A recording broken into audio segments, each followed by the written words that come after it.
Imagine yourself standing in a crowded room. You feel the weight of dozens of unseen eyes.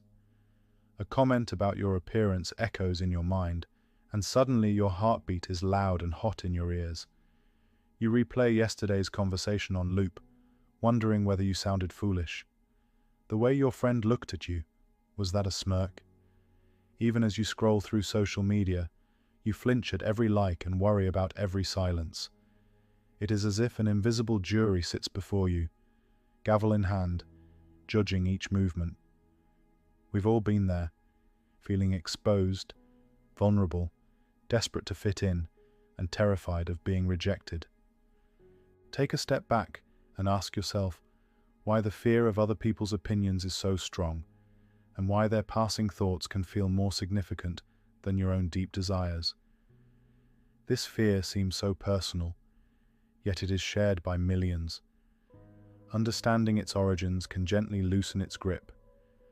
Over the next minutes, we will explore the hidden psychological and neuroscientific roots of this fear, dig into ancient wisdom that has soothed minds for centuries, and discover compassionate practices that can set you free.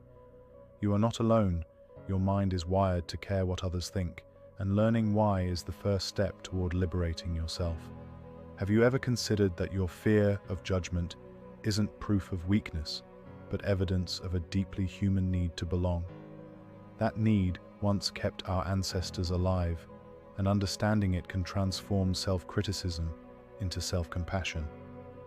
Think about those quiet moments when you're alone with your thoughts. Maybe late at night, lying in bed, you replay conversations and edit what you wish you had said. Your mind rehashes the meeting where your idea was dismissed, the social gathering where you laughed too loudly, the time you wore the wrong outfit. You feel your cheeks flush, your stomach drop, and your muscles tense. It isn't only public humiliation that hurts. It's the subtle sense that you are constantly being evaluated, that you can never relax into simply being yourself. This conflict often plays out in everyday situations. You hesitate before posting a photo because you worry how many likes it will get. You suppress your honest opinion in a meeting because you fear being ridiculed. You overcompensate by agreeing with the loudest voices in the room, even when your gut says they're wrong. When a friend cancels plans, you don't think they're busy. You assume you did something wrong. In these moments, you're no longer living for your own values. You're performing for an invisible audience. The approval of others becomes a yardstick for your worth. Underneath these behaviors lies a deeper emotional wound, a feeling of not being enough.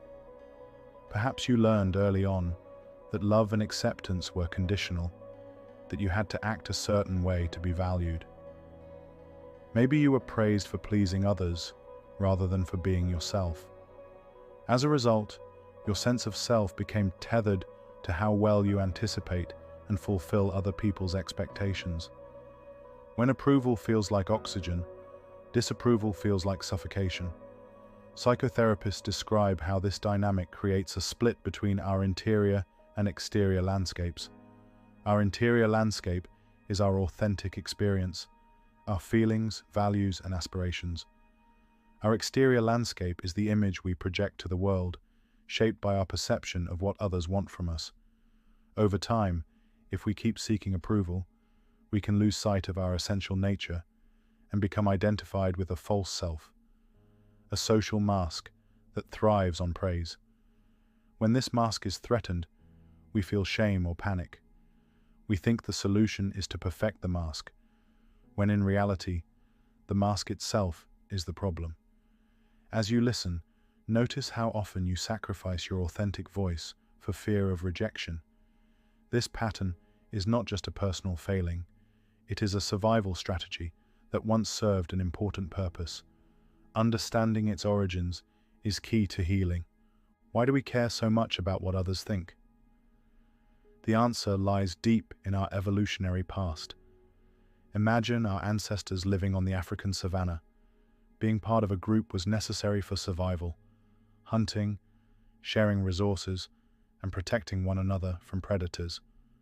To be excluded meant facing the dangers of the wild alone. Natural selection therefore favored individuals who were sensitive to social cues and motivated to maintain acceptance within the group. This primal fear of exclusion still echoes in our modern brains. Psychologists explain that humans have a fundamental need to belong, comparable to our needs for food and water. The pain of social rejection is not just metaphorical. It activates the same brain regions involved in physical pain. In other words, a bruised ego hurts in a very real way. Researchers using virtual ball games found that participants who were excluded showed increased activity in the dorsal anterior cingulate cortex and the anterior insula. Areas also activated when we experience physical pain.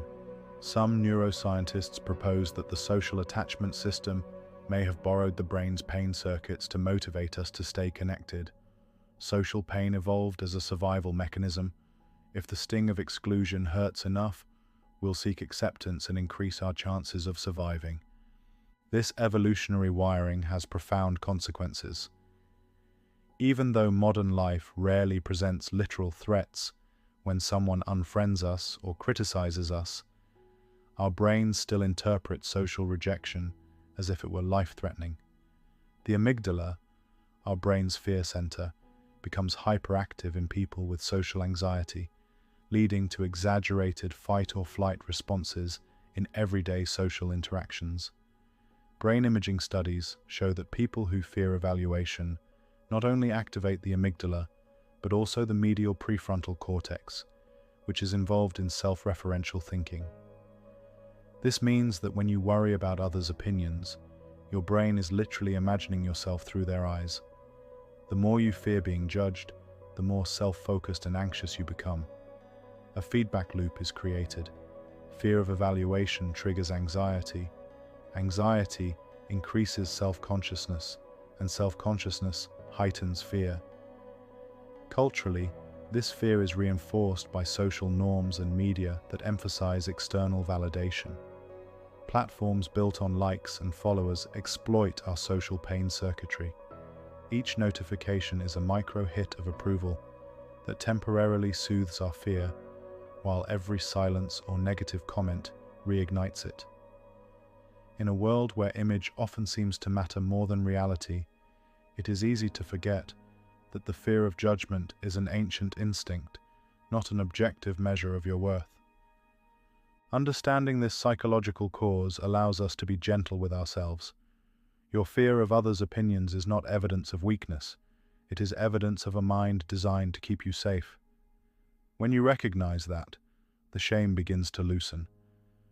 You can start to ask whether this fear is protecting you from a real danger, or whether it is an echo of an old survival script. It is also helpful to understand the neuroscience. The amygdala evolved to alert us to danger and is hyperactive in people who are anxious about social evaluation. When you walk into a room and fear others will judge you, your amygdala may react as if you've encountered a predator. Your heart races, palms sweat and muscles tense, not because there is a lion, but because your brain misinterprets social situations as life-threatening. The medial prefrontal cortex plays a role as well. It is activated when we consider how others perceive us and is overactive in social anxiety, meaning you may constantly view yourself through an imagined audience. This self-focused attention amplifies anxiety and makes it difficult to be present. It also reduces working memory capacity, impairing performance, and creating a self-fulfilling prophecy. You might stumble because you are so worried about stumbling. Experiences of social rejection or loss activate neural regions associated with physical pain. In this way, the brain uses the pain system to prevent the detrimental consequences of separation. In adulthood, this neural design means that being ostracized or criticized can feel like a wound. Social media amplifies this by exposing us to near-constant feedback. A single negative comment can trigger the same circuits as a physical injury. The good news is that our brains are plastic. Neuroplasticity means we can change these patterns. Evidence-based therapies help rewire the fear evaluation loop. Cognitive behavioral therapy teaches us to identify and challenge distorted thoughts like, "Everyone is judging me," weakening the fear evaluation loop. Gradually facing feared social situations teaches the brain to update its threat response. Each successful exposure sends a corrective message to the amygdala. This is safe. Mindfulness and self-compassion practices reduce activity in the medial prefrontal cortex, quieting the inner critic. Self-compassion encourages a kind, non-judgmental view of oneself and is linked to greater life satisfaction and emotional intelligence. Building relationships with empathetic people creates new emotional memories that counteract the belief that everyone is critical. Over time, the brain associates social interaction with safety, reducing automatic fear responses. Every compassionate thought, every mindful breath, every courageous conversation is an act of neural rewiring. It is not about erasing the fear completely, it is about learning to respond differently to it. Long before neuroscience gave us scans and acronyms, philosophers and sages grappled with the torment of public opinion. Their words offer a mirror in which we can see our own struggles reflected and perhaps find wisdom for letting go. Marcus Aurelius, a Roman emperor who led armies and governed a vast empire, wrote private reflections to himself during military campaigns. In one entry, he marveled that we all love ourselves more than other people, yet care more about their opinion than our own. He observed the paradox that we value our own existence, yet surrender our peace to the fleeting judgments of others. His solution was to turn inward and cultivate a fortress within. Rather than seeking praise, he urged himself to act according to reason and virtue. His happiness depended on his own actions, not on external applause.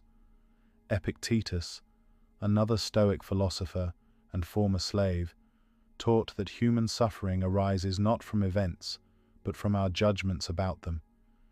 If someone insults you, he argued, it is not the insult itself that hurts, but your belief that it diminishes you. Recognizing this gives you power.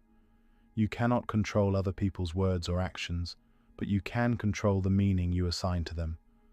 Stoicism emphasizes focusing on what is within our control, our thoughts, values, and actions, and letting go of what is not, such as other people's evaluations. Ambition means tying your well-being to what other people say or do. Sanity means tying it to your own actions. This shift from external to internal reduces the power of judgment. When you live in alignment with your values, you no longer need constant validation. Across the world in ancient China, Lao Tzu wrote the Tao Te Ching, a short text about living in harmony with the way of nature. One line reads, "Care about people's approval, and you will be their prisoner." He warned that chasing praise traps us in dependence. True freedom comes from doing your work, and then stepping back. Trusting that nature's flow does not require constant intervention. When you no longer grasp for approval, you can act with ease and authenticity, like water flowing around rocks. Buddhist philosophy emphasizes non-attachment and the impermanent nature of phenomena. When we cling to praise or flee from blame, we create suffering. Mindfulness invites us to observe thoughts and feelings without identifying with them. When someone criticizes you, instead of automatically believing their words, you can note that a feeling of hurt arises and watch it pass like a cloud in the sky. Compassion, including self-compassion, allows us to treat our pain with kindness rather than rejection. Modern psychology echoes these ancient insights.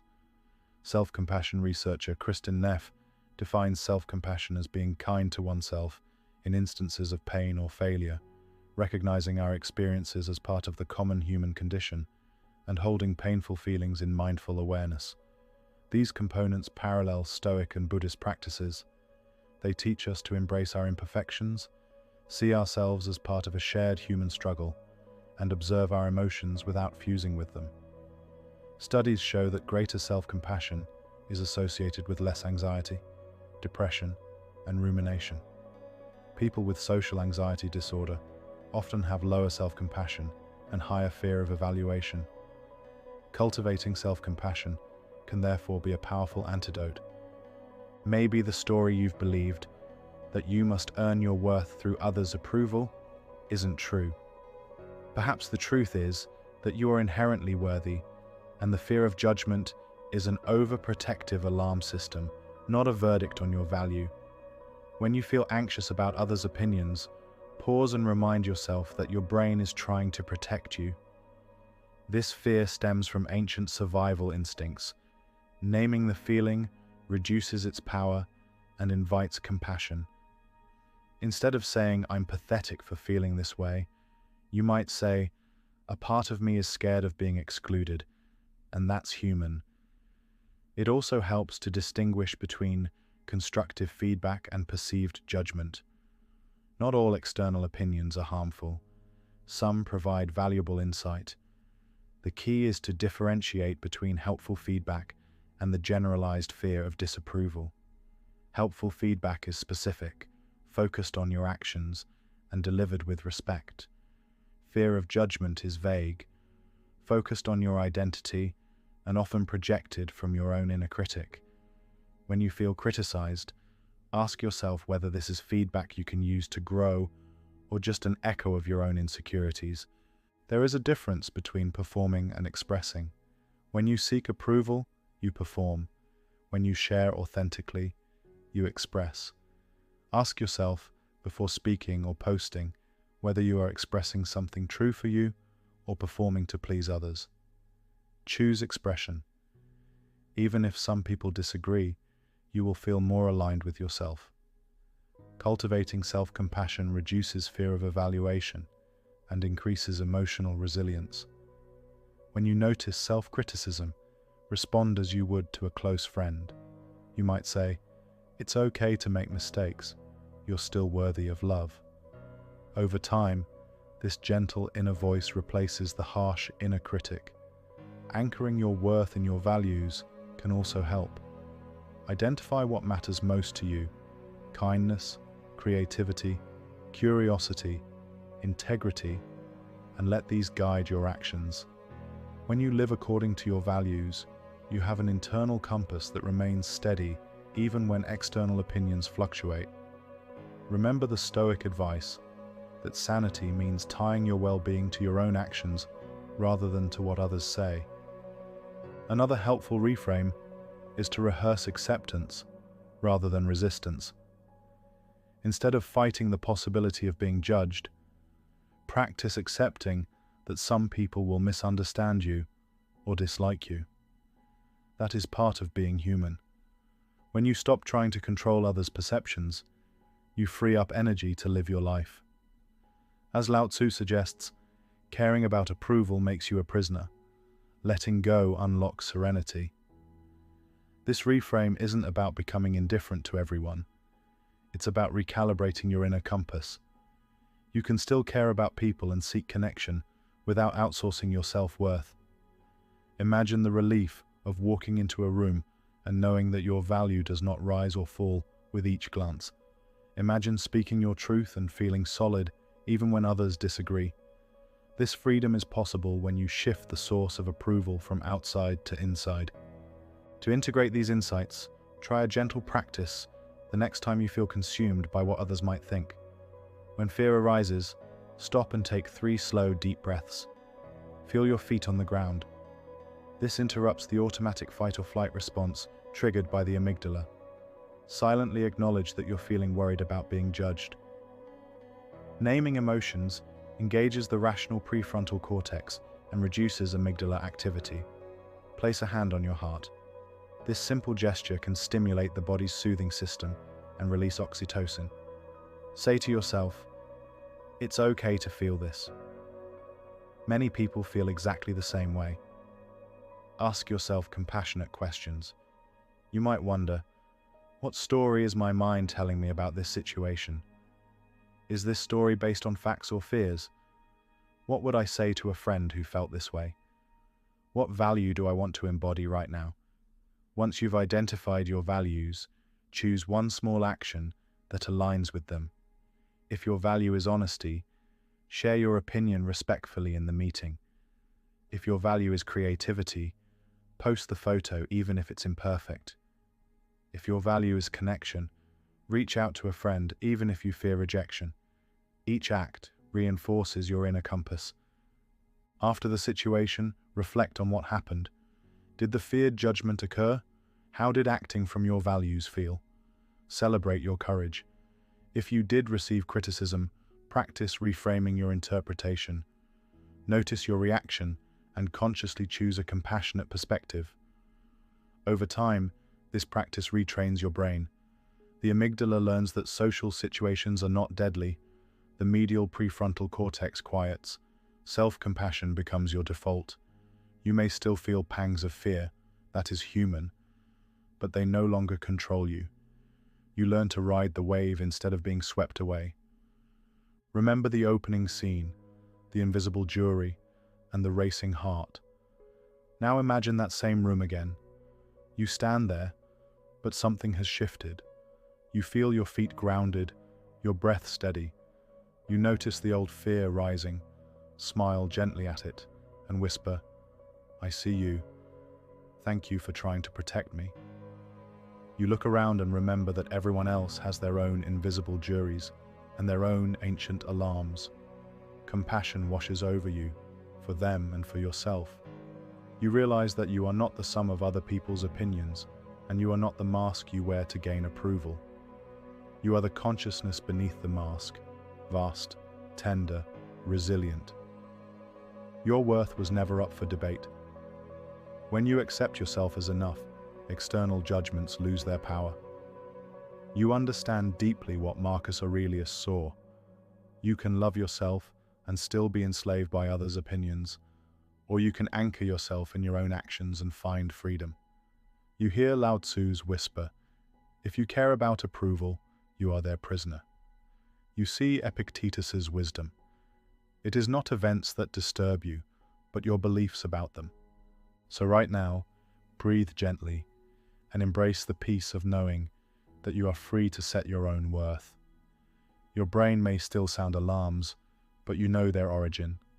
Your heart may still ache, but you know how to soothe it. When the fear of judgment arises, let it be a reminder to return to yourself, to your values, to your inner home. In this quiet space, you are already enough, and nothing anyone thinks can change that.